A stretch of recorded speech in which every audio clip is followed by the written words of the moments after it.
आप सभी का बहुत बहुत स्वागत है मेरे इस YouTube चैनल में। आज इस वीडियो में हम बात करेंगे छत्तीसगढ़ सामान्य अध्ययन से संबंधित 100 महत्वपूर्ण प्रश्नों पर। यहाँ पर हम लोग टोटल जो है 100 क्वेश्चन देखेंगे।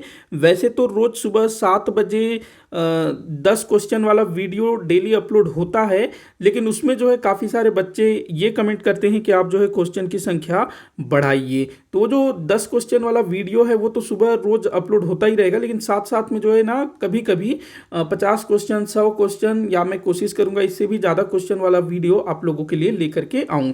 तो इसमें हम लोग जो है टोटल 100 क्वेश्चन देखेंगे। तो बिना कुछ देरी किए आगे बढ़ते हैं और क्वेश्चन शुरू करते हैं। तो पहला क्वेश्चन मैंने लिया है, निम्न में से कौन सा पर्व अमावस्या के दिन नहीं मनाया जाता है। तो हमारे छत्तीसगढ़ के जो लोक पर्व हैं उनमें से कौन सा पर्व ऐसा है जो अमावस्या के दिन नहीं मनाया जाता है। तो देखिएगा, हरेली की अगर मैं बात करूं तो सावन माह के अमावस्या में मनाया जाता है। कुछ समय पहले ही बीता ना हरेली। उसके बाद देखो रक्षाबंधन। रक्षाबंधन जो है सावन मास के पूर्णिमा को मनाया जाता है। तो यही आपका आंसर होगा, सावन मास के पूर्णिमा को रक्षाबंधन मनाया जाता है। पोला मनाया जाता है भाद्रपद अमावस्या को। आज जो है पोला है ना, आज ये अमावस्या, आज के दिन ही अपलोड हो रहा है वीडियो, पोला है आज। तो अमावस्या है भाद्रपद अमावस्या। दीपावली कार्तिक अमावस्या को मनाया जाता है। तो आपका आंसर होगा रक्षाबंधन, ये अमावस्या के दिन नहीं मनाया जाता है। बाकी त्यौहार कब मनाए जाते हैं ध्यान रखेंगे, हरेली सावन अमावस्या, पोला भाद्रपद अमावस्या, मतलब कि आज भी मनाया जा रहा है ना। दीपावली कार्तिक अमावस्या, रक्षाबंधन सावन पूर्णिमा। तो ध्यान रखना इस चीज को। आगे बढ़ते हैं अगले क्वेश्चन की तरफ। अगला क्वेश्चन है, गिरौदपुरी में निर्मित जैत खाम की ऊंचाई कितनी है। गिरौदपुरी जो कि सतनामी बंधुओं का काफ़ी पवित्र स्थल है। तो यहाँ पर जो जैत खाम बना हुआ है उसकी ऊंचाई कितनी है ये आपको बताना है। तो भाई इसकी ऊंचाई है 77 मीटर, 77 मीटर। और ये जो जैत खाम है ये कुतुब मीनार से भी बड़ा है। कुतुब मीनार की अगर हम लोग बात करें तो लगभग 72.5 मीटर, 72.5 मीटर कुतुब मीनार की हाइट है। और ये है 77 मीटर। फिट अगर आप लोग याद रखना चाहें तो 243 फिट, 243 फिट। कभी कभी जो है फिट भी पूछ लेता है कि कितनी ऊंचाई कितनी है, फिट में दे देगा। ये मीटर है और ये फिट है, तो दोनों आप लोगों को ध्यान में रखना है। जैत खाम जो कि गिरौदपुरी में है, सतनामी बंधुओं से संबंधित है। अगला क्वेश्चन देखते हैं, इस राज्य की प्रसिद्ध कुटुमसर की गुफाएं किन शैलों से निर्मित है। कुटुमसर की गुफा कहाँ पर है भाई, सबसे पहले आपको ये जानना आवश्यक है। ये बस्तर जिले के कांगेर घाटी राष्ट्रीय उद्यान में स्थित है कुटुमसर की गुफाएं, जो कि एक प्राकृतिक गुफा है। देखो, एक होता है प्राकृतिक गुफा, एक होता है मानव निर्मित गुफा। प्राकृतिक गुफा जो कि प्रकृति द्वारा ही निर्मित हुआ हो। तो ये जो कुटुमसर की गुफा है ये किन शैलों से निर्मित है भाई, तो चूना पत्थर से निर्मित है। ध्यान रखेंगे, चूना पत्थर से निर्मित है कुटुमसर की गुफा। यहाँ पर कुटुमसर की गुफा का अगर आप लोगों ने चित्र देखा होगा, फोटो वगैरह देखा होगा, तो गुफा के छत से कुछ इस तरह की चीजें लटकती हुई आपको दिखेंगी, इस तरह की चीजें लटकती हुई दिखेंगी छत से। ये क्या होता है, इसको कुछ कहा जाता है स्टेलेग्माइट, और दो चीज़ है मुझे ध्यान नहीं आ रहा है। एक तो स्टेलेग्माइट होता है और एक क्या होता है मैं बताऊंगा आपको अगले किसी वीडियो में। तो ये चूने के रिसाव के कारण ऐसा होता है। तो ये चूने पत्थर से निर्मित है, ध्यान रखेंगे। ये जो गुफा है चूना पत्थर से निर्मित है। अगला क्वेश्चन है, इस राज्य के किस बांध को रविशंकर बांध के नाम से भी जाना जाता है। तो भाई गंगरेल बांध जो कि महानदी पर बना है, इसको जो है रविशंकर जल सागर भी कहा जाता है। अगला क्वेश्चन है, जुलाई 1946 में संविधान सभा के लिए छत्तीसगढ़ से चुने गए नेता थे। तो 1946 में संविधान सभा के लिए चुनाव हुआ और हमारे छत्तीसगढ़ से 3 नेता चुने गए। कितने नेता चुने गए भाई, 3 नेता चुने गए। कौन कौन थे, पंडित रविशंकर शुक्ल जी रायपुर से, घनश्याम सिंह गुप्त जी ये दुर्ग से चुने गए, बैरिस्टर छेदीलाल बिलासपुर से चुने गए। तो ये 3 लोग चुने गए थे। 1 2 3 आपका आंसर होगा, 1 2 3 मतलब ब इसका उत्तर होगा। अगले क्वेश्चन को देखते हैं। अगला क्वेश्चन दिया है, यह किसका मत है कि रतनपुर छत्तीसगढ़ की चारों युगों की राजधानी थी। तो एक इतिहासकार हैं जिन्होंने ऐसा कहा है कि रतनपुर जो बिलासपुर के अंतर्गत आता है अभी, और किसी समय में कलचुरियों की राजधानी हुआ करती थी। तो ये जो रतनपुर है चारों युगों में, 4 युग है ना, सतयुग, उसके बाद त्रेता युग, द्वापर युग, कलयुग, तो चारों युगों की राजधानी रही है। तो ऐसा कहने वाले व्यक्ति हैं प्यारेलाल गुप्त। ध्यान रखना। अगला क्वेश्चन है, उर्राव जनजाति के युवा गृह धुमकुरिया के संबंध में कौन सा कथन सत्य नहीं है? तो धुमकुरिया ये उर्राव जनजाति में प्रचलित युवा गृह है, तो कौन सा कथन सत्य नहीं है ये आपको बताना है। पुरुष सदस्य धांगर कहलाते हैं, जी हाँ भाई सत्य है ये। स्त्री सदस्य धांगरिन कहलाती हैं, ये भी सत्य है। 13 वर्ष से कम आयु के सदस्य पुन्ना जोरम वार कहलाते हैं, ये भी सत्य है। अगला दिया है चौथा, पुरुष सदस्यों के मुखिया सिरेदार कहलाता है, ना ये गलत है। यहाँ पर जो पुरुष सदस्यों का मुखिया होता है वो कहलाता है धांगर महतो, वहीं जो स्त्री सदस्य की मुखिया होती है वो कहलाती है धांगरिन महतो। हाँ, धांगरिन महतो या फिर बारकिन धांगरिन ऐसा कुछ कहलाती है। बाकी जो सिरेदार है ना, ये जो घोटुल है, मुरिया जनजाति में घोटुल, उसके पुरुष सदस्यों के मुखिया को सिरेदार कहा जाता है। बाकी उर्राव जनजाति में पुरुष सदस्यों के मुखिया को धांगर महतो कहते हैं। तो ये वाला कथन जो है यहाँ पर गलत हो जाएगा, यही आपका आंसर होगा। जो सत्य नहीं है उसको बताना था ना। अगले क्वेश्चन को देखते हैं। मध्य प्रदेश राज्य की सीमा से लगे छत्तीसगढ़ के जिले हैं। तो मध्य प्रदेश राज्य की सीमा से कौन कौन से जिले लगे हैं ये आपको बताना है। तो देखिएगा, कांकेर जो है ये महाराष्ट्र की सीमा को स्पर्श करता है, राजनांदगांव ये लगा है, उसके बाद कोरिया भी स्पर्श करता है मध्य प्रदेश को, उसके बाद बिलासपुर तो भैया भू आविष्ठित जिला हो गया, मुंगेली स्पर्श करता है, नारायणपुर ये महाराष्ट्र से लगा है, बलरामपुर ये भी जो है मध्य प्रदेश की सीमा को स्पर्श करता है। मतलब कि 2, 3, 5, 7, 2, 3, 5, 7 आपका आंसर होगा। कांकेर महाराष्ट्र को, नारायणपुर भी महाराष्ट्र को, बिलासपुर भू आविष्ठित जिला हो गया। बिलासपुर के स्थान पर अब कौन सा जिला हो गया?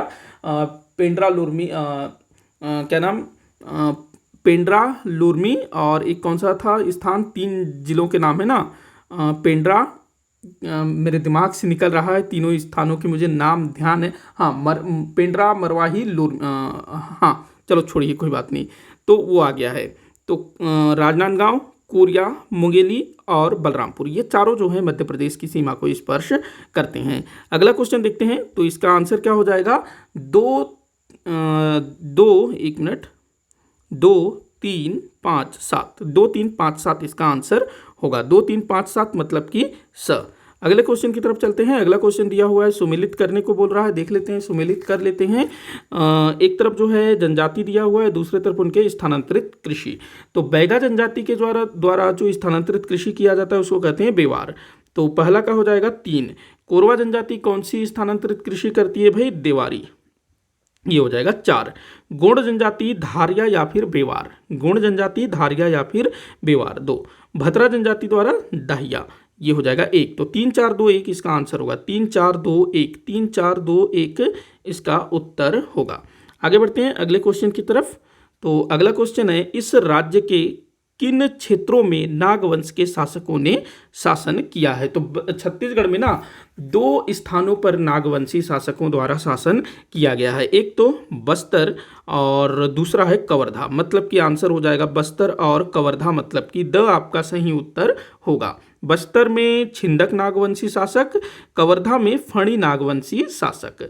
आगे बढ़ते हैं। निम्न में से किस नदी का उद्गम स्थल बस्तर संभाग में है? इस तरह का एक क्वेश्चन मैंने शायद पीछे किसी वीडियो में पूछा है, मुझे कुछ ऐसा ध्यान में आ रहा है। देखते हैं, निम्न में से किस नदी का उद्गम स्थल बस्तर संभाग में है? तो भाई बस्तर संभाग में किस नदी का उद्गम स्थल है?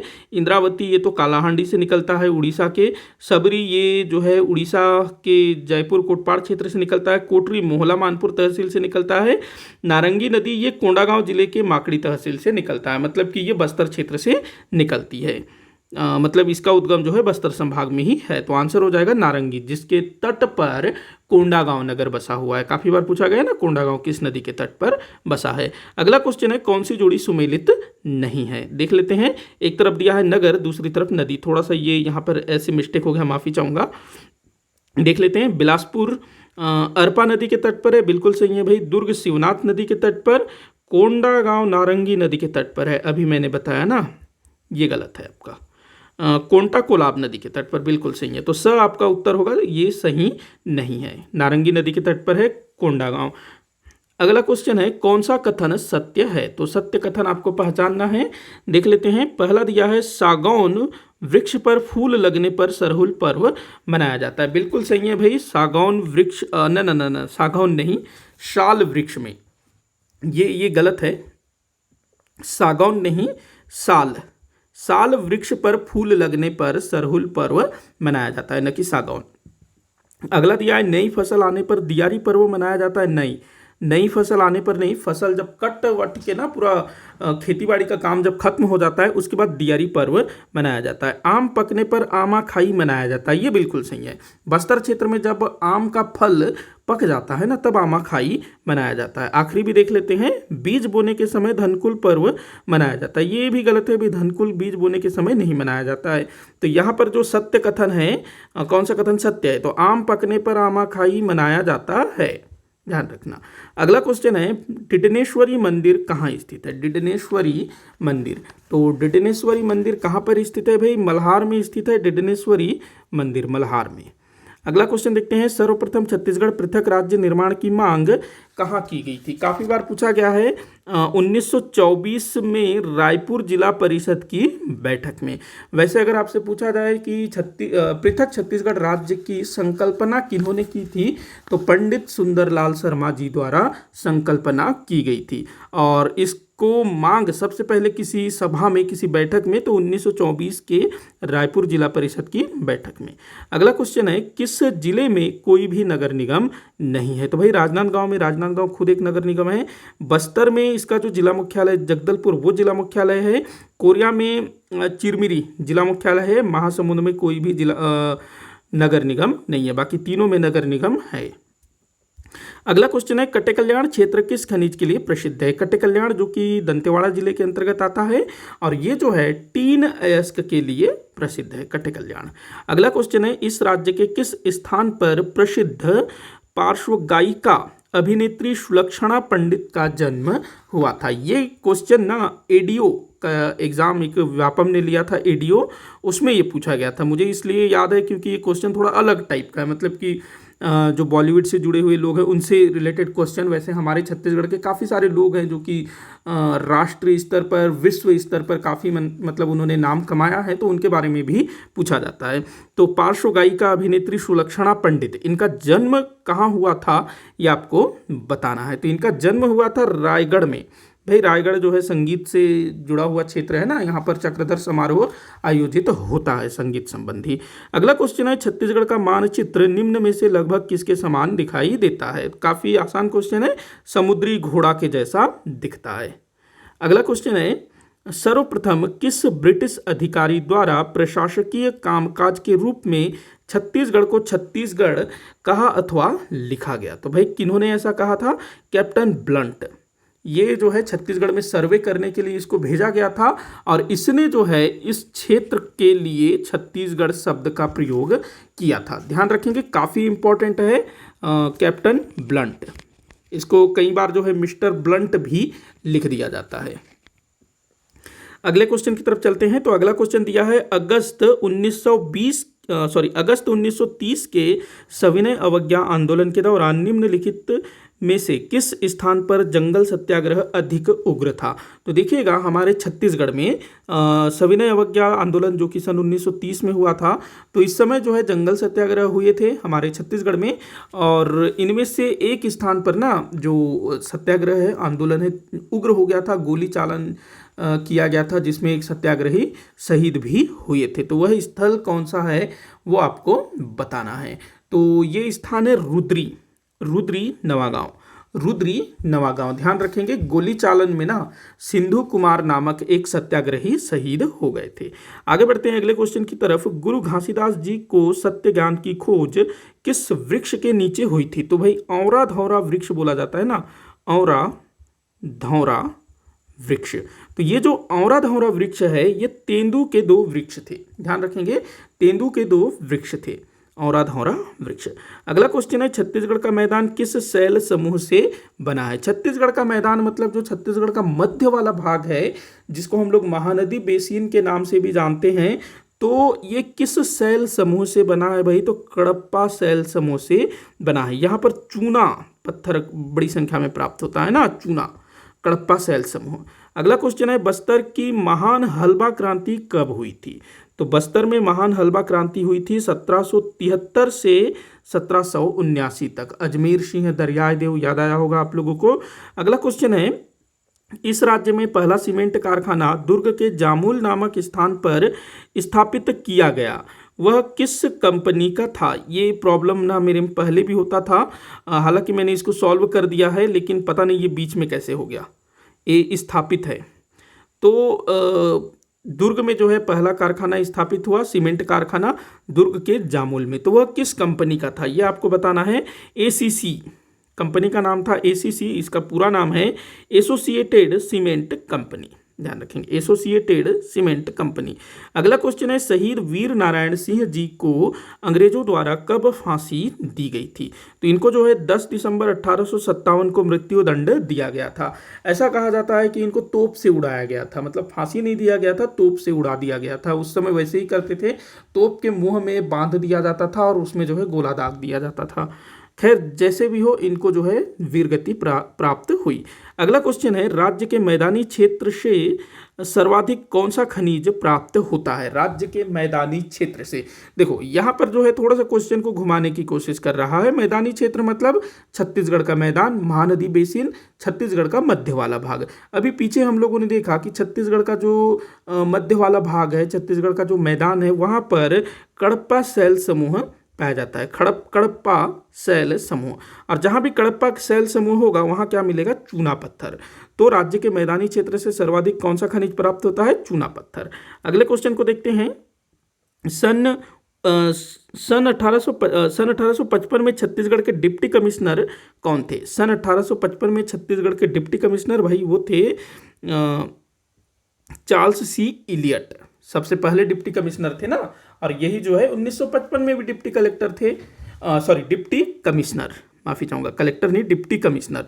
आगे चल करके जब छत्तीसगढ़ को संभाग बनाया गया तो कैप्टन ये जो इलियट है ना, चार्ल्स सी इलियट, यही फिर कमिश्नर भी बना। मतलब पहले डिप्टी कमिश्नर था, बाद में 1961-62 में कमिश्नर बना। अगला क्वेश्चन देखते हैं, चुलमाटी गीत किस अवसर पर गाया जाने वाला गीत है? चुलमाटी। तो ये जो चुलमाटी गीत है ये विवाह के समय गाया जाता है, और ये जो है ना सबसे पहला रस्म होता है उसमें गाया जाता है। जब मंडप वगैरह गाड़ने वाड़ने के लिए, दूसरे कामों के लिए मिट्टी लेने जब जाते हैं ना, तब इस गीत को गाया जाता है, चुलमाटी गीत। अगला क्वेश्चन है, किस नगर का प्राचीन नाम चित्रांगदपुर था? तो भाई सिरपुर का प्राचीन नाम चित्रांगदपुर था। अगला क्वेश्चन है, किस पारंपरिक लोक पर्व में गंगा का नाम बार बार आता है? काफी बार पूछा गया है, भोजली। अभी कुछ दिन पहले भोजली बीता ना, ये ना कब मनाया जाता है? भाद्रपद कृष्ण पक्ष प्रथमा में, भाद्रपद महीने के कृष्ण पक्ष प्रथमा को, मतलब कि रक्षाबंधन के ठीक पहले दिन भोजली मनाया जाता है। और इसी में जो है गीत गाया जाता है, अहो देवी गंगा लहर तुरंगा। अभी एक ना बढ़िया गाना भी इसमें आया है, भोजली मैया हमर भोजली दाई, इस टाइप से कुछ, आप लोग सर्च करिएगा, यूट्यूब में मिल जाएगा। अगला क्वेश्चन है, निम्नलिखित में से किस जनजाति की जनसंख्या न्यूनतम है? तो यहाँ कुछ जनजातियों के नाम दिए हुए हैं, तो इनमें से किस जनजाति की जनसंख्या सबसे कम है ये आपको बताना है। तो ये जो परजा जनजाति है ना, जो बस्तर क्षेत्र में निवास करती है, वर्ष 2011 के जनगणना के अनुसार इनकी जनसंख्या लगभग 1212 बताई गई है, मतलब बहुत कम इनकी जनसंख्या है, ध्यान रखना। सबसे अधिक जनसंख्या किस जनजाति की है? तो गोंड जनजाति की। अगला क्वेश्चन है, किस सूबेदार के कार्यकाल में छत्तीसगढ़ में पिंडारियों का उपद्रव हुआ था? तो पिंडारी, एक मूवी आई थी ना सलमान खान की, वीर, उसमें पिंडारी दिखाया गया है। हालांकि वो तो एक काल्पनिक कहानी थी, पिंडारी उसमें ट्रेन वगैरह दिखाया गया था, लेकिन जिस जमाने में पिंडारी हुआ करते थे उस समय ट्रेन का मतलब ट्रेन बना ही नहीं था। तो बीकाजी गोपाल एक सूबेदार हुए, इसके समय में, बीकाजी गोपाल के समय में छत्तीसगढ़ में पिंडारियों का आतंक काफ़ी फैला हुआ था। अगला क्वेश्चन है, निम्न कथनों पर विचार करने को बोल रहा है, कर लेते हैं भाई। तो पहला कथन दिया है, जनजातीय समाज में बहुधा बाल विवाह का प्रचलन देखने को मिलता है। क्या बोल रहा है कि जनजातीय समाज में बहुधा का मतलब होता है अधिकतर, मतलब कि अधिकतर, हाँ, जनजातीय समाज में अधिकतर बाल विवाह का प्रचलन देखने को मिलता है। तो ऐसा कुछ भी नहीं है, जनजातीय समाज में बाल विवाह बहुत ही कम या फिर कहें नाम मात्र के लिए होता है बाल विवाह। तो ये यहाँ पर गलत है। हाँ, अभी वर्तमान समय की स्थिति में अगर हम लोग बात करें तो बाल विवाह कुछ होगा, जैसे 18 साल से अगर कोई कम उम्र की बच्ची है उसका अगर विवाह हो रहा है उसको हम लोग बाल विवाह कहेंगे। लेकिन अगर हम देखें असल में अगर हम बाल विवाह किसको कहते हैं, छोटे बच्चों का विवाह करना, जैसे कि 19वीं शताब्दी में काफ़ी ज़्यादा प्रचलन में था ना बाल विवाह, 7-8 साल की बच्चियों का भी विवाह हो जाता था। लेकिन जनजातीय समाज में विवाह जो है जब तक बच्चे परिपक्व न हो जाए, मतलब कि 16-17 साल में या फिर उससे भी अधिक उम्र में, मतलब हर बच्चा का जो परिपक्वता अवधि है थोड़ा सा ऊपर नीचे होता है। कई सारे बच्चे जो हैं 15, 16, 17 साल में अधिक परिपक्व दिखने लगते हैं खान पान के कारण। तो जब बच्चे बड़े हो जाते हैं, परिपक्व हो जाते हैं, तब जनजातीय समाज में विवाह होता है। जनजातीय समाज में ना मतलब शिक्षा की काफ़ी कमी है, तो वो लोग जो है बर्थ डेट वगैरह, कब जन्म हुआ, कितने साल का हुआ, ये सारा कुछ हिसाब नहीं रख पाते हैं। तो बस वो लोग देखते हैं कि भाई बच्चा हाँ जवान हो गया, बड़ा हो गया, दाढ़ी मूंछ आ गया, इस टाइप से तो शादी कर देते हैं। तो अभी हालांकि उम्र वगैरह है तो बहुधा जो है बाल विवाह देखने को नहीं मिलता है। छोटे बच्चों का विवाह नहीं होता जब तक कि बड़े न हो जाएं, परिपक्व न हो जाएं, तब तक विवाह नहीं होता है। तो ये बिल्कुल गलत कथन है। अगला दिया है जनजातीय समाज में मृतक को दफनाते हैं, दाह संस्कार पर कोई प्रतिबंध नहीं है। तो देखिएगा बोल रहा है जनजातीय समाज में मृतक को दफनाते हैं। जी हाँ, बिल्कुल सही है, जनजातीय समाज में जो मृतक होता है उसको दफनाया जाता है। उस वक्त बोल रहा है दाह संस्कार पर कोई प्रतिबंध नहीं है। जी हाँ, जनजातीय समाज में मृतक को दफनाने की प्रथा है, लेकिन अगर किसी व्यक्ति की आर्थिक स्थिति अच्छी है, वो लकड़ियों का प्रबंध कर सकता है, तो वह मृतक को जला भी सकता है। मतलब कि दफनाते हैं, अधिकतर दफनाया जाता है, लेकिन अगर किसी की आर्थिक स्थिति अच्छी है तो वो दाह संस्कार भी कर सकता है, मतलब उसमें कोई प्रतिबंध नहीं है। तो ये कथन बिल्कुल सही है, बिल्कुल सही है। ये दोनों कथन को एक साथ दे दिया गया है। अगला दिया है जनजातीय समाज पितृसत्तात्मक होता है किंतु महिलाओं की स्थिति बहुधा अच्छी होती है। बिल्कुल सही है, पितृसत्तात्मक होता है और महिलाओं की स्थिति ठीक ठाक होती है। मतलब ऐसा नहीं है कि एकदम बहुत ज़्यादा अच्छी होती है, लेकिन फिर भी इनकी स्थिति जो है अधिकतर ठीक ठाक देखने को मिलती है। तो ये कथन भी बिल्कुल सही है। तो यहाँ पर 2 और 3 सही होगा। तो आपका आंसर हो जाएगा केवल 2 और 3 सत्य है। अगला क्वेश्चन देखते हैं, कौन सा जिला महाराष्ट्र की सीमा को स्पर्श नहीं करता है? तो बीजापुर महाराष्ट्र की सीमा को स्पर्श करता है, नारायणपुर भी करता है, कांकेर भी करता है, बस्तर नहीं करता है। ध्यान रखेंगे, बस्तर जो है उड़ीसा से लगा हुआ है। अगला क्वेश्चन है, स्वतंत्रता आंदोलन के समय कौन से प्रसिद्ध कवि बिलासपुर की जेल में कैद किए गए थे? भाई एक कविता है पुष्प की अभिलाषा, हे वनमाली तुम मुझे तोड़ देना और उस राह पर फेंक देना जहां से गुजरे वीर अनेक, कुछ इस टाइप की कविता थी, बड़ी अच्छी, मैंने स्कूल टाइम पर पढ़ी थी। तो ये जो कविता है किन्होंने लिखी है, माखनलाल चतुर्वेदी जी ने, और इन्होंने जो है बिलासपुर में एक बड़ा ओजस्वी भाषण दे दिया था, जिससे अंग्रेजों की हालत खराब हो गई और इनको जो है जेल में डाल दिया गया, और जेल में ही इन्होंने पुष्प की अभिलाषा नामक कविता की रचना की थी। ध्यान रखेंगे इस चीज को। अगला क्वेश्चन है, पंडित जवाहरलाल नेहरू स्मृति चिकित्सा महाविद्यालय किस जिले में स्थित है? भाई ये जो है हमारे राज्य की राजधानी रायपुर में स्थित है, पंडित जवाहरलाल नेहरू स्मृति चिकित्सा महाविद्यालय, जिसको मेकाहारा बोला जाता है ना, Mekahara medical college hospital Raipur, Mekahara. और इस हॉस्पिटल से संबंध, मतलब इस मेडिकल कॉलेज का नाम है पंडित जवाहरलाल नेहरू स्मृति चिकित्सा महाविद्यालय, और इससे संबद्ध जो अस्पताल है उसका नाम है डॉक्टर भीमराव चिकित्सालय। ध्यान रखेंगे, डॉक्टर भीमराव अंबेडकर चिकित्सालय अस्पताल। तो दोनों चीज आपको ध्यान में रखना है। अगला क्वेश्चन है, छत्तीसगढ़ में निर्जातीय संग्रहालय कहाँ स्थित है? तो भाई ये जगदलपुर में है, बस्तर जिला के जिला मुख्यालय में निर्जातीय संग्रहालय, जो मानव विज्ञान संग्रहालय जिसको बोलते हैं ना। अगला क्वेश्चन है, छत्तीसगढ़ में मराठा शासन के दौरान निम्न सूबेदार नियुक्त हुए। तो कौन कौन से सूबेदार नियुक्त हुए? भाई सब नियुक्त हुए थे, केशव गोविंद थे, विट्ठल राव दिनकर थे, महिपत राव थे, सखाराम हरि थे। करना क्या है, अगले वाले स्लाइड में देखते हैं। निम्न का सही कालक्रम क्या है, ये आपको बताना है ना, निम्न का सही कालक्रम आपको बताना है। तो देखिएगा, सबसे पहले कौन आए? तो महिपत राव, ये सबसे पहले नंबर में थे महिपत राव, तो तीसरा हम लोग पहले कर देते हैं। उसके बाद विट्ठल राव दिनकर आए, उसके बाद आते हैं केशव गोविंद, उसके बाद सखाराम हरि। 4 नहीं आए थे, इससे ज़्यादा आए थे। तो 3 2 1 4 इसका आंसर होगा। 3 2 1 4, 3 2 1 4 कहाँ गया भाई, ये इसका आंसर होगा। लगभग 7-8 सूबेदार थे, तो इनके कार्यकाल कौन कब आया ये आपको ध्यान में रखना होगा, ऐसे क्रम पूछा जाता है। अगला क्वेश्चन हम लोग देखते हैं। अगला क्वेश्चन दिया है, किस जिले का गठन 1948 में नहीं हुआ था। तो 1948 की स्थिति में किस जिले का गठन नहीं हुआ था। तो देखो, रायगढ़ का गठन हुआ, सरगुजा का गठन हुआ, बस्तर का गठन हुआ, राजनांदगांव जिला जो है 1973 में अस्तित्व में आया। ये 1948 की स्थिति में दुर्ग जिले के अंतर्गत था। बढ़ते हैं अगले क्वेश्चन की तरफ। तो अगला क्वेश्चन दिया है, इस राज्य का राजस्व मंडल मुख्यालय कहाँ स्थित है। राजस्व मंडल मुख्यालय बिलासपुर जिले में है। राजस्व मंडल मुख्यालय मतलब जो रेवेन्यू डिपार्टमेंट है वो बिलासपुर जिले में है। अगला क्वेश्चन है, निम्न में से किस ब्रिटिश अधिकारी द्वारा सन 1818 ईस्वी में छत्तीसगढ़ की राजधानी रतनपुर से रायपुर स्थानांतरित किया गया। तो ये मेजर एगन्यू द्वारा रतनपुर से राजधानी रायपुर स्थानांतरित किया गया। अगला क्वेश्चन है, माधवराव सप्रे जी ने छत्तीसगढ़ मित्र का प्रकाशन किसके साथ मिलकर शुरू किया। तो देखो, जो माधवराव सप्रे जी थे जिन्होंने सन 1900 में छत्तीसगढ़ मित्र का प्रकाशन आरंभ किया पेंड्रा रोड बिलासपुर से, तो यहाँ इनके सहयोगी थे रामराव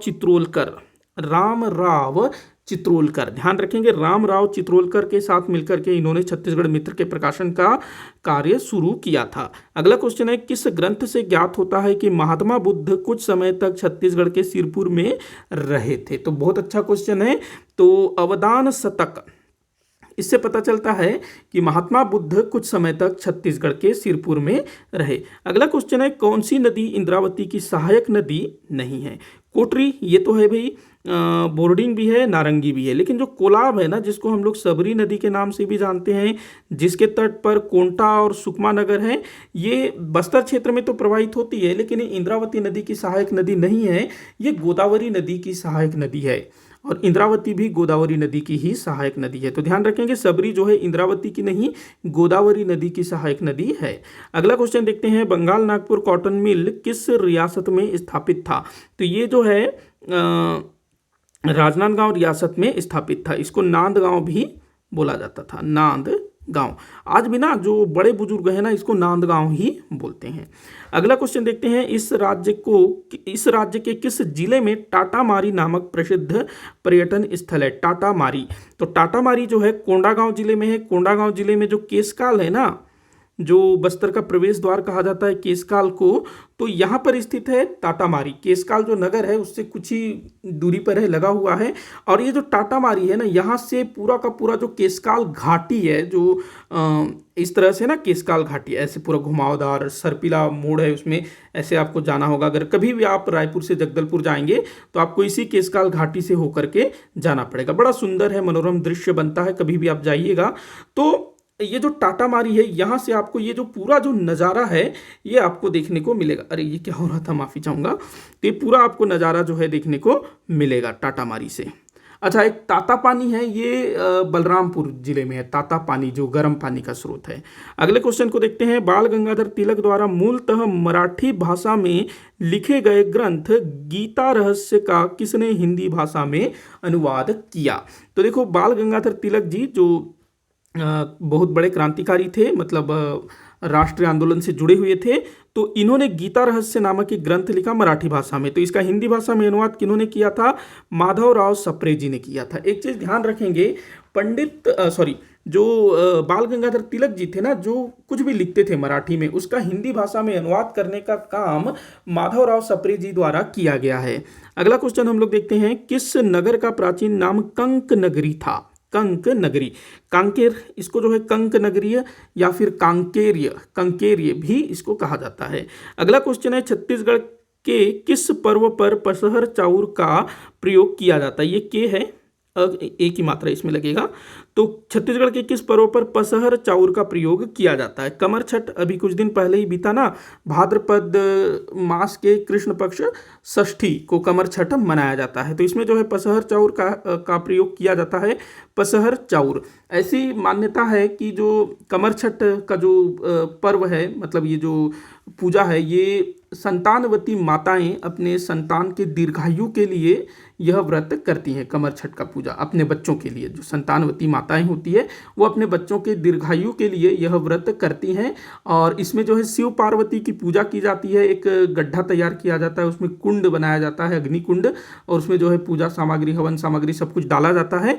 और पसहर चाउर क्या होता है, तो ये बिना जुते हुए खेत में जो अनाज उगता है, मतलब कि मान लो अनाज को ऐसे ही फेंक दिया और वहां से जो अनाज उत्पन्न हुआ उसको जो है इसमें प्रयोग किया जाता है। मतलब कि इस दिन जो है जो व्रतधारी महिलाएं होती हैं वो जुते हुए खेत के अनाज का प्रयोग नहीं करती हैं। ध्यान रखेंगे, ये इसको जो है पसहर चाउर कहा जाता है, जो कि बिना जुते हुए खेत से उत्पन्न हुआ हो। और इसके साथ जो है 6 प्रकार के भाजी का साग खाया जाता है। तो ध्यान रखेंगे, इस तरह के जो पर्व होते हैं ना हमारे छत्तीसगढ़ में, चाहे वो कमर छठ हो, चाहे भोजली हो, चाहे हरेली हो, पोला पोला आज मनाया जा रहा है ना, इसके बाद फिर दिवाली आएगा, काफ़ी सारे त्यौहार आएंगे, छेरछेरा आएंगे। तो इन सब चीज़ों में आप लोग पार्ट लिया करिएगा। अगर आपके घर में मनाया जाता है, आपके गांव में मनाया जाता है तो बहुत अच्छी बात है। अगर नहीं मनाया जाता है तो आपके कोई मित्र होंगे, किन्हीं के यहाँ भी मनाया जाता होगा, तो आप कोशिश करिएगा उनके घर शामिल होने की, अगर वो मंजूरी दे तो इससे आपको काफ़ी कुछ जानने समझने को मिलेगा। क्योंकि जो पसहर चाउर था ना, एक बार पूछा गया है CGPSC में ही, जहाँ तक मुझे लगता है पूछा गया है, उसके बाद से ये जो है किताबों में देखने को मिलता है, नहीं तो पहले जो है अमूमन देखने को नहीं मिलता था। तो इस तरह की काफ़ी सारी चीज़ें हैं, नई नई चीज़ें लगती है हमें जो कि पहले से थी लेकिन वो किताबों में नहीं मिलती है, लेकिन वो कभी कभार पूछ लिया जाता है। तो वो चीज़ें आप कैसे जानोगे, जब आप उस चीज़ को करोगे। तो काफ़ी सारी चीज़ें हैं जो आपके आसपास घटित होता रहता है और उसी चीज़ को जो है क्वेश्चन बना के पूछ लिया जाता है, तो ध्यान रखिएगा। आगे बढ़ते हैं अगले क्वेश्चन की तरफ। अटल बिहारी वाजपेयी विश्वविद्यालय किस जिले में स्थित है? अटल बिहारी वाजपेयी विश्वविद्यालय, तो ये बिलासपुर जिले में है। बिलासपुर विश्वविद्यालय का नाम जो है अटल बिहारी वाजपेयी विश्वविद्यालय रखा गया। अगला क्वेश्चन देखते हैं, सुमेलित करने को बोल रहा है, देख लेते हैं। माँ महामाया मंदिर कहाँ पर है भाई? रतनपुर में है माँ महामाया मंदिर। तीसरा, पहला का हो जाएगा तीसरा। माँ चंद्रहासिनी मंदिर, ये चंद्रपुर में है, जांजगीर चांपा, तो ये हो गया पहला, दूसरे नंबर का पहला। उसके बाद माँ बमलेश्वरी मंदिर, ये कहाँ पर है? डोंगरगढ़ में, तो ये हो जाएगा तीसरे का चौथा, मतलब बी का चौथा, सी का चौथा। उस पर डी माँ दंतेश्वरी मंदिर, ये दंतेवाड़ा में, मतलब 2। तो 3 1 4 2 आपका आंसर होगा। 3 1 4 2, 3 1 4 2 ये आपका उत्तर होगा। अगले क्वेश्चन की ओर बढ़ते हैं। प्रवीर चंद्र भंजदेव किस रियासत के शासक थे? तो प्रवीर चंद्र भंजदेव ये जो हैं बस्तर के काकतीय वंश के अंतिम शासक थे, प्रवीर चंद्र भंजदेव। अगला क्वेश्चन देखते हैं। चित्रांगदपुर को किस राजवंश ने अपनी राजधानी बनाया? तो इसको जो है पांडु वंश के शासकों ने अपनी राजधानी बनाया था। चित्रांगदपुर, जो कि सिरपुर, वर्तमान समय में जो सिरपुर है उसको चित्रांगदपुर कहा जाता था। अगला क्वेश्चन है, कौन सी जोड़ी सुमेलित नहीं है? देख लेते हैं। परलकोट विद्रोह गेंद सिंह, बिल्कुल सही है भैया। तारापुर विद्रोह दलगंजन सिंह, ये भी सही है। भूमकाल विद्रोह गुंडाधुर, ये भी सही है। कोई विद्रोह गोपीनाथ, ये गलत है। कोई विद्रोह, इसका नेतृत्व किया था नांगुल दोरला ने। किसने? नांगुल दोरला। नांगुल दोरला ने कोई विद्रोह का नेतृत्व किया था। और ये जो कोई विद्रोह है ये साल वृक्ष के कटाई के विरोध में किया गया था। नांगुल दोरला, ध्यान रखेंगे, कोई विद्रोह। अगला क्वेश्चन है, एकलामा लौह अयस्क किस जिले में स्थित है? क्षेत्र होना था अयस्क के बाद। एकलामा लौह अयस्क क्षेत्र किस जिले में स्थित है? भाई ये कबीरधाम जिले में स्थित है, जहाँ से लौह अयस्क के भंडार की प्राप्ति हुई है। अगला क्वेश्चन देखते हैं। कोंडागांव जिले के एडिंगा से प्राप्त स्वर्ण मुद्रा भंडार किस शासक से संबंधित है? कोंडागांव का एक स्थल है, एक गांव है एडिंगा, तो यहाँ से 29 स्वर्ण मुद्राएं प्राप्त हुई है। तो ये किस शासक से संबंधित है? तो ये जो है वराह राज से संबंधित है। वराह राज जो कि नल वंश का शासक था, वराह राज, और नल वंश का वास्तविक संस्थापक इसको माना जाता है, वराह राज को, नल वंश का वास्तविक संस्थापक। अगला क्वेश्चन है, प्रसिद्ध केशकाल घाटी इस राज्य को किस क्षेत्र से जोड़ती है? तो केशकाल घाटी मैंने बताया पीछे, बस्तर का प्रवेश द्वार कहा जाता है। ये जो है बस्तर क्षेत्र को शेष छत्तीसगढ़ से जोड़ती है। बढ़िया ऐसे सर्पीली घाटियां हैं, आप कभी जाने का मौका मिले तो जरूर जाइएगा। अगला क्वेश्चन देखते हैं, किस वर्ष इंद्रावती राष्ट्रीय उद्यान को राष्ट्रीय उद्यान घोषित किया गया? तो कब इंद्रावती राष्ट्रीय उद्यान को राष्ट्रीय उद्यान घोषित किया गया? 1979 को। अगला क्वेश्चन है, निम्न मंदिरों के निर्माण का सही कालक्रम बताइए। तो इनके निर्माण का सही कालक्रम बताते हैं भाई। तो देवरानी जेठानी मंदिर अगर हम लोग बात करें तो ये गुप्त काल में बना था, गुप्त काल में। सिरपुर का लक्ष्मण मंदिर ये 7वीं शताब्दी में। राजिम का राजीव लोचन मंदिर ये 7वीं 8वीं शताब्दी में। तो कालक्रम क्या होगा? 1 2 3। मतलब सबसे पहले देवरानी जेठानी मंदिर जो कि कहाँ पर है? बिलासपुर जिले के तालाग्राम में। उसके बाद सिरपुर का लक्ष्मण मंदिर महासमुंद, राजिम का राजीव लोचन मंदिर गरियाबंद। तो 1 2 3 इसका आंसर होगा। क्रम ध्यान में रखिएगा, 1 2 3 इसका उत्तर होगा। अगला क्वेश्चन देखते हैं, राजनांदगांव जिले का बोरिया टिब्बू किस खनिज के लिए प्रसिद्ध है? तो लौह अयस्क के लिए प्रसिद्ध है बोरिया टिब्बू। अगला क्वेश्चन देखते हैं, 1818 ईस्वी में ब्रिटिश रेजिडेंस के रूप में नागपुर में किसकी नियुक्ति हुई? तो देखो 1818 में ना जो नागपुर के भोसला शासक थे वो जो है अंग्रेजों के नियंत्रण में आ जाते हैं और नागपुर में मिस्टर जेनकिंस इसको जो है ब्रिटिश रेजिडेंस के रूप में नियुक्त किया जाता है और इसी के साथ हमारे छत्तीसगढ़ में ब्रिटिश अधीक्षक नियुक्त करना शुरू किया जाता है और एडमंड पहला ब्रिटिश अधीक्षक था जो छत्तीसगढ़ में नियुक्त हुआ था। तो छत्तीसगढ़ में ब्रिटिश अधीक्षक और नागपुर में रेजिडेंस, ब्रिटिश रेजिडेंस, ध्यान रखेंगे इस चीज़ को। अगला क्वेश्चन देखते हैं, हल षष्ठी त्योहार क्यों मनाया जाता है? हल षष्ठी त्योहार जिसमें पसहर चाउर खाया जाता है। तो ये जो है संतार की दीर्घायु के लिए, माफ़ी चाहूँगा यहाँ पर ये थोड़ा सा मिस्टेक हो गया है, ये संतार नहीं संतान, संतान, संतान, संतान की दीर्घायु के लिए जो संतानवती माताएं होती हैं वो अपने बच्चों के दीर्घायु के लिए हल षष्ठी में व्रत रखती है। कमर छठ भी इसको बोला जाता है ना। अगला क्वेश्चन देखते हैं, डीपाडीह नामक पुरातत्व स्थल किस जिले में स्थित है? डीपाडीह। तो ये जो डीपाडीह है कहाँ पर है भाई? बलरामपुर जिले में है डीपाडीह। अगले क्वेश्चन की ओर बढ़ते हैं। अगला क्वेश्चन दिया हुआ है, बिलासपुर में राउत नाचा का प्रारंभ कब हुआ? बिलासपुर में राउत नाचा का प्रारंभ कब से हुआ यह आपको बताना है। तो ये हुआ है 1978 से। 1978 से प्रत्येक वर्ष जो कार्तिक के एकादशी है ना, देव उठनी, उस समय जो है इसको मनाया जाता है। कार्तिक मास के एकादशी में देव उठनी के समय, दीपावली के बाद। अगला क्वेश्चन देखते हैं, किस गुफा को पहले गोपनसर गुफा के नाम से जाना जाता था? गोपनसर, वैसे आज भी इसको स्थानीय लोग गोपनसर के नाम से जानते हैं। ये गुफा है कांगेर घाटी राष्ट्रीय उद्यान का कुटुमसर गुफा, कुटुमसर गुफा, इसी को जो है गोपनसर गुफा कहा जाता था। अगला क्वेश्चन देखते हैं, अंगाकार क्या है? अंगाकार, अंगाकार क्या है भाई? तो ये जो है छत्तीसगढ़ का एक पकवान है जो कि आग में पकाया जाता है, अंगार में पकाया जाता है, इसलिए इसको जो है अंगाकार कहा जाता है। अगला क्वेश्चन है, हमर कतका सुंदर गांव कविता के रचयिता कौन है? हमर कतका सुंदर गांव, इस कविता के रचयिता कौन है? तो प्यारेलाल गुप्त जी, हमर कतका सुंदर गांव। अगला क्वेश्चन देखते हैं, मातर त्योहार किनके द्वारा मनाया जाता है? ये CGPSC ने पूछा है, मातर त्योहार किनके द्वारा मनाया जाता है? तो अहीर के द्वारा मनाया जाता है। अहीर, इनको जो है राउत भी कहा जाता है, राउत, यादव भी इनको बोला जाता है, जो श्री कृष्ण जी से संबंधित है ना, राउत यादव, तो इनके द्वारा जो है मातर त्योहार मनाया जाता है। ये दीपावली के दूसरे या तीसरे दिन मनाया जाता है। अगले क्वेश्चन को देखते हैं। अगला क्वेश्चन दिया है, किस स्थान को बैगा जनजाति का घर कहा जाता है? तो जो मैकल पर्वत श्रृंखला है इसको बैगा जनजाति का घर कहा जाता है, क्योंकि यहाँ पर जो राजनांदगांव जिला हो गया, कबीरधाम जिला हो गया, मुंगेली जिला हो गया, यहाँ पर जो है बैगा जनजाति का अधिकतर संकेंद्रण देखने को मिलता है। अगला क्वेश्चन है, छत्तीसगढ़ में कलचुरियों की प्रथम राजधानी तुम्माड़ थी, निम्न शासकों ने तुम्माड़ से शासन किया। तो पहला चीज आपको ये ध्यान रखना है कि छत्तीसगढ़ में जो कलचुरी शासक जब आए तो उन्होंने अपनी पहली राजधानी बनाई तुम्माड़ को, तुम्माड़ जो कि कोरबा जिले में है। और यहाँ से किन शासकों ने शासन किया था ये आपको बताना है। तो देखो, कलिंग राज ये तो संस्थापक था तो इसने यहाँ से शासन किया, कमल राज ने भी यहाँ से शासन किया, बाकी तीनों जो है यहाँ से शासन नहीं किए थे। तो कलिंगराज, कमल राज, मतलब 1 और 2 आपका आंसर होगा, 1 और 2। तो अ इसका सही उत्तर होगा, हाँ सॉरी ब इसका सही उत्तर होगा। अगला क्वेश्चन है कौन सा शासक नल वंश से संबंधित है। आपको बताना है कौन सा शासक नल वंश से संबंधित है। तो अर्थपति भट्टारक ये जो है नल वंश से संबंधित शासक है। अगला क्वेश्चन देखते हैं राज्य का कौन सा पर्यटन स्थल मुंबई हावड़ा रेल मार्ग पर स्थित है। मुंबई हावड़ा रेल मार्ग, अगर हम भारत के नक्शे को देखें तो यहाँ कहीं मुंबई है और इस तरफ कहीं पर जो है कलकत्ता।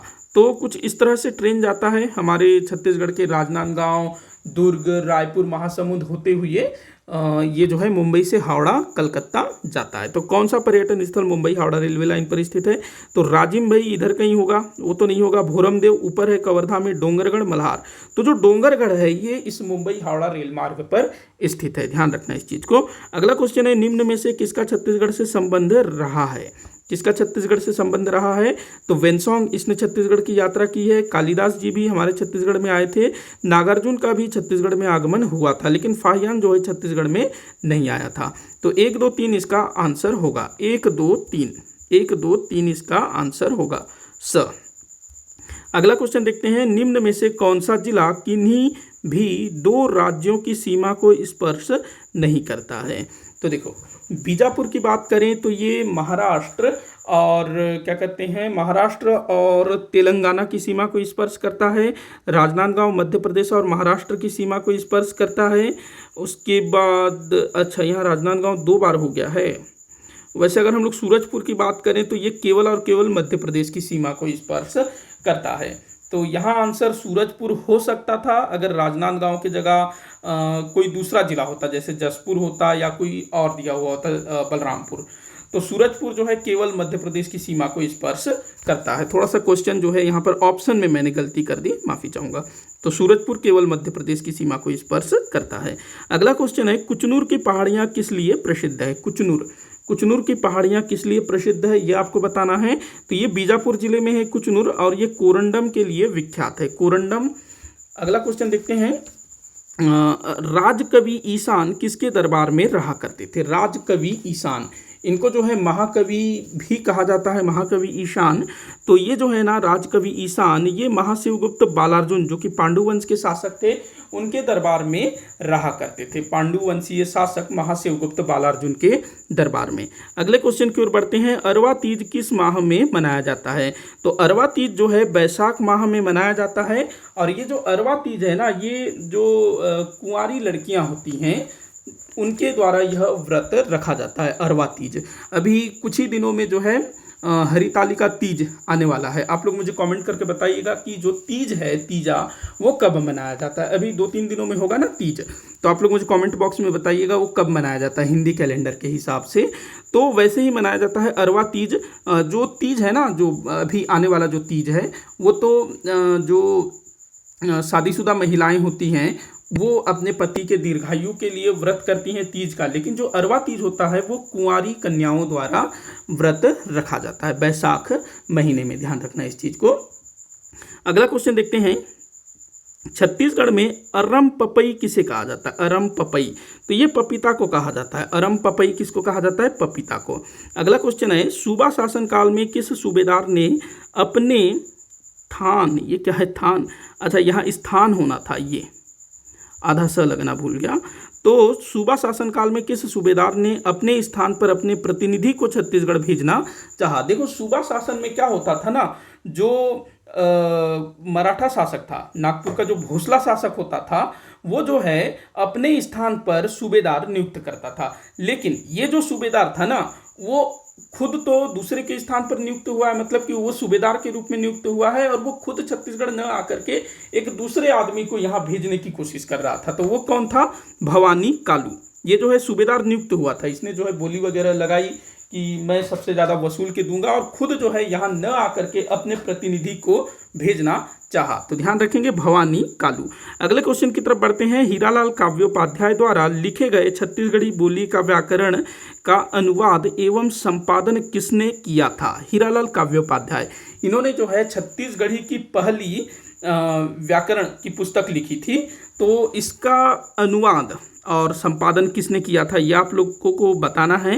तो जॉर्ज ए ग्रियर्सन द्वारा इसका अनुवाद किया गया, संपादन किया गया, प्रकाशन भी किया गया। 1890 में इसका प्रकाशन हुआ था। ध्यान रखेंगे इस चीज़ को। आगे बढ़ते हैं अगले क्वेश्चन की तरफ। मैं थोड़ा सा ना ब्रेक लूँगा। हाँ, तो अगला क्वेश्चन है, बस्तर क्षेत्र के किस बोली पर उड़िया और हल्बी बोली का प्रभाव देखने को मिलता है? तो बस्तर क्षेत्र में बोली जाने वाली किस बोली पर उड़िया और हल्बी बोली का प्रभाव देखने को मिलता है, ये आपको बताना है। तो देखिएगा, गोंडी ये तो भाई बिल्कुल द्रविड़ शैली वाली बोली है। दोरली भी कुछ कुछ वैसे। ये बिंजवारी तो रायपुर तरफ बोली जाती है। बाकी ये जो भतरी है, इसमें हल्बी और उड़िया दोनों का प्रभाव देखने को मिलता है। भतरी में, जो कि भतरा जनजाति द्वारा बोला जाता है, इसमें उड़िया और हल्बी दोनों का प्रभाव देखने को मिलता है। ध्यान रखेंगे इस चीज को। अगला क्वेश्चन है, विनय कुमार पाठक द्वारा लिखा गया एक रुख एक शाखा क्या है? अच्छा, एक रुख एक शाखा क्या है? तो ये नाटक है, कहानी है, क्या है, आपको ये बताना है। विनय कुमार पाठक द्वारा लिखा गया एक रुख एक शाखा, ये क्या है, आपको ये बताना है। तो ये भाई एक निबंध है। ध्यान रखेंगे, निबंध है ये। आगे बढ़ते हैं अगले क्वेश्चन की तरफ। ढींगराम भोंगराम का मेला कहाँ लगता है? तो ये बस्तर क्षेत्र में लगता है ढींगराम भोंगराम का मेला। अगला क्वेश्चन है, किस नदी का प्राचीन नाम पलासिनी था?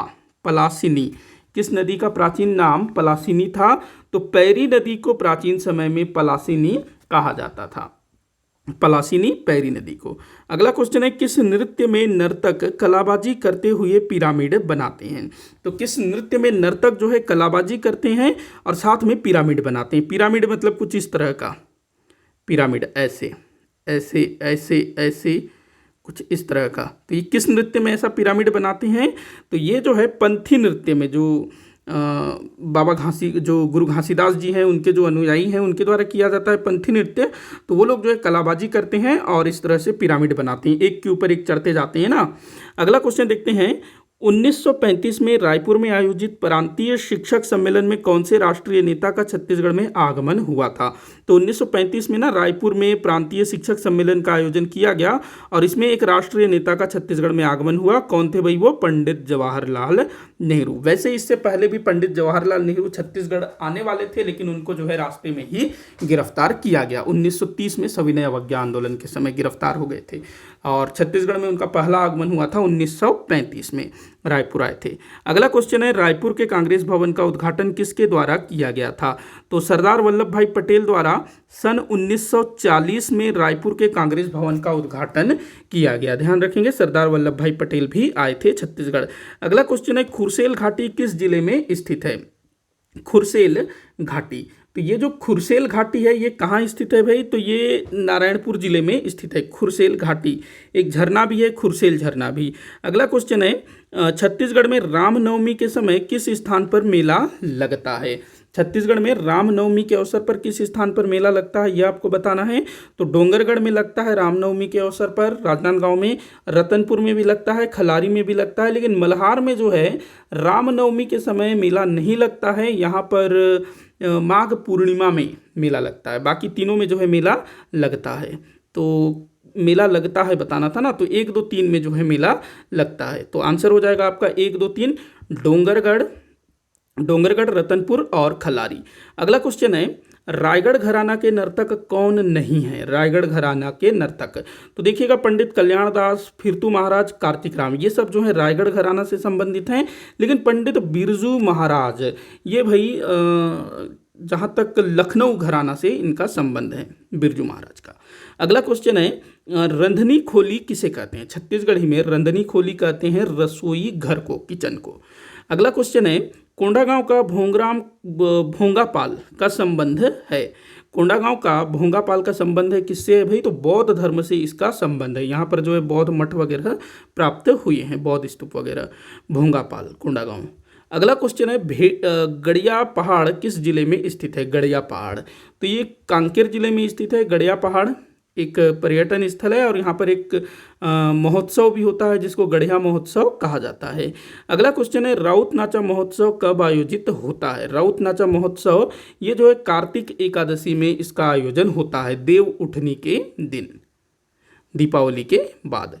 अगला क्वेश्चन है, निम्न में से कौन से मीठे व्यंजन हैं? आपको बताना है निम्न में से कौन से मीठे व्यंजन हैं। हमारे छत्तीसगढ़ के जो पारंपरिक लोक व्यंजन है ना, अभी एक योजना चल रही है गढ़ कलेवा, हर शहर में ये स्थापित किया जा रहा है गढ़ कलेवा। आपके ज़िले में भी होगा, आपके शहर में भी, तो आप लोग वहाँ जाइएगा। गढ़ कलेवा में जो भी छत्तीसगढ़ के पारंपरिक व्यंजन है उसका स्वाद आप लोग ले सकते हैं।